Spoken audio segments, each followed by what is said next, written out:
مجبوره ښځه.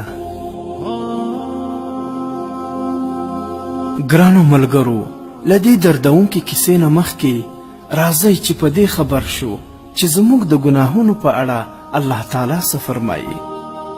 الله تعالی فرمایي: ای زما بندگانو، تاسو اکثر شپه او ورځ کې خطاګانې کوئ او زه ستاسو ټول ګناهونه بخم.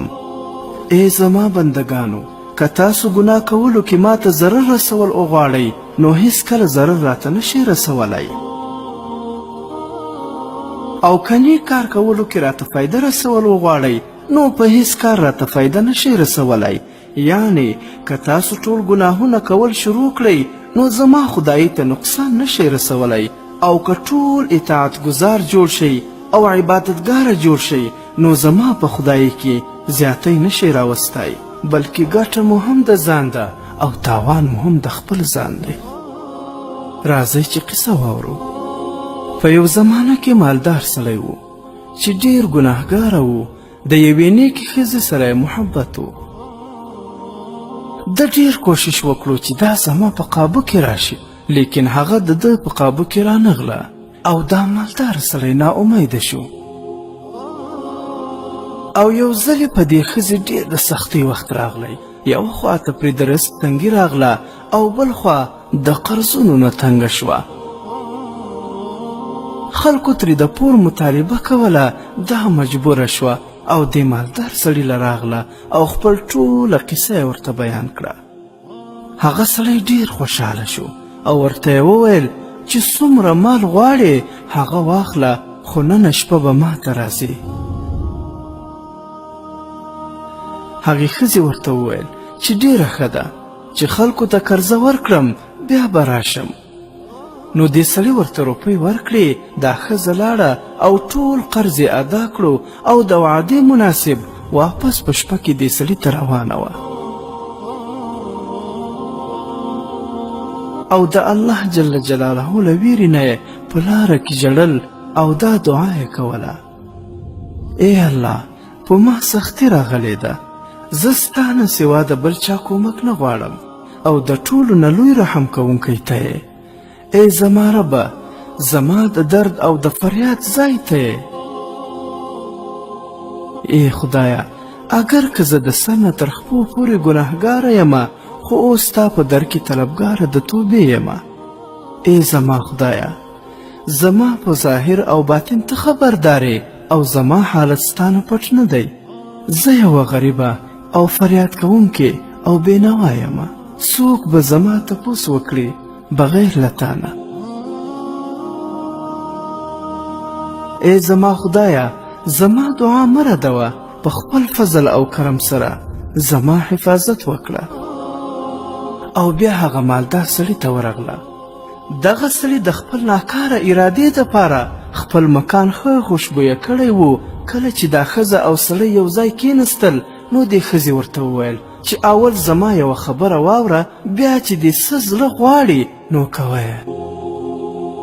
خبره دا ده چې ته په دې وخت اوس په ناکاره عمل خپل زړه خوشحالول غواړې او الله پاک ناراضه کوې.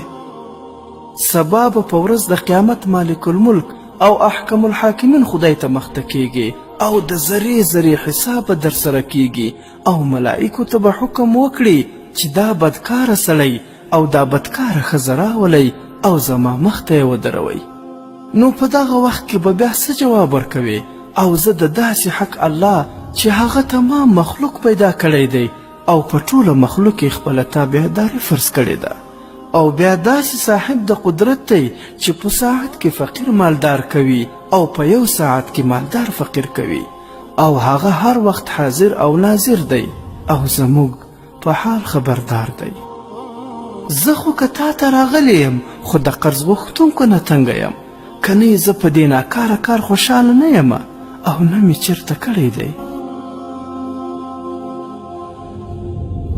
نو د الله په قدرت او مدد سره او د دې پاکې ښځې د خبرې په برکت سره دغه انسان د الله تعالی له ګرفت نه وډارېدی او ډېر شرمنده شو او د دې ښځې نه یې معافي وغوښته او د الله تعالی د خوشحالولو لپاره یې ډېرې روپۍ ورکړې او رخصت یې کړه او خپله یې ژړا شروع کړه چې دا نیکه ښځه یو ځل ګناه څومره بده ګڼي او زما ټول عمر په ګناه کې تیر شو.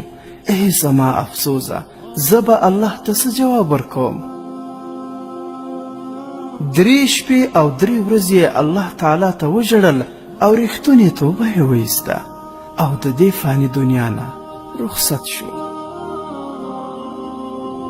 په دغه زمانه کې چې کوم پیغمبر و، الله تعالی هغه ته حکم وکړو چې ای زما نبی، زما دوست وفات شوی دی، ته ځان سره خپل دوستان واخله او د هغه غسل او کفن وکړه او لمونځ د جنازې پرې ادا کړئ. ای زما نبی، دا هغه بنده دی چې دی په ګناه قادر و او زما له ډار نه یې پرېښوده او دی زما په مخ کې ډیر شرمنده دی. زما نه یې معافي وغوښتله او رښتونې توبه یې وایسته او وفات شو. تاسو ګواه شئ چې ما د دې بنده ټول ګناهونه معاف کړه او دی مې وبخئ. عبرت ګرانو ملګرو، هر څومره ګناهګاره یو، بیخي زیات ګناهګاره یو، خو کله مو هم په ژوند کې په خپلو ګناهونو توبه ایستلې او کله مو استغفار ویلی دی.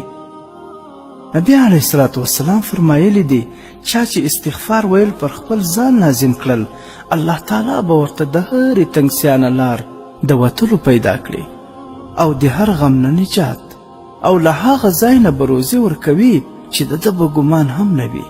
رواه احمد و ابو داود و ابن ماجه.